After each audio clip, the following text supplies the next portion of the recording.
शुभ सकाळ मंडळी. आज आहे नवरात्रीचा 8वा दिवस, 8वी माळ आणि आजचा रंग आहे मोरपंखी. मोरपंखी रंग समृद्धी, संतुलन आणि सौंदर्याचे प्रतीक आहे. हा रंग जीवनात आनंद, सौख्य आणि सकारात्मक ऊर्जा आणतो. रंग सगळ्यांनाच आवडतो. गरम कोमट पाणी पिऊन सकाळी सकाळी लागली मी आपल्या कामाला. तर रुद्रांशला आता पुऱ्याच खायच्या असतात, तर त्याला आज टिफिन मध्ये पुऱ्या घेऊन जायच्या होत्या, म्हणून त्याला पुऱ्या करून दिला. स्वयंपाक वगैरे सगळं झालं, देवपूजा झाली. रुद्रांशला शाळेसाठी तयार करून दिला आणि निघाला तो शाळेत जायला.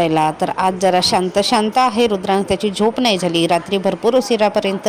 त्याने सुद्धा मॅच बघितली आपल्या पप्पांसोबत. आज सकाळपासून पाऊस नाही आला, पण आभाळ आहे, येईलच. त्या रुद्रांश गेला शाळेत. त्यानंतर माझे भांडे वगैरे घासायचे होते, तर तिचे भांडे रात्रीच घासते. तरी सुद्धा सकाळच्या स्वयंपाकाचे, चहा पाण्याचे, नाश्त्याचे हे भांडे तर बघा बेसिंगभर पसरलेले आहेत.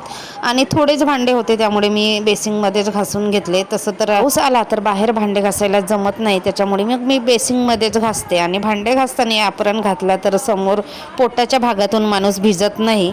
भांडे घासल्यानंतर कपडे वगैरे धुवून घेतलं. आणि इथे बघा पांढऱ्या जास्वंदची फांदी लावली होती, तर त्याला फुल आलं. देवपूजा वगैरे तर झाली होती, तरी सुद्धा देवाला चढवून दिलं.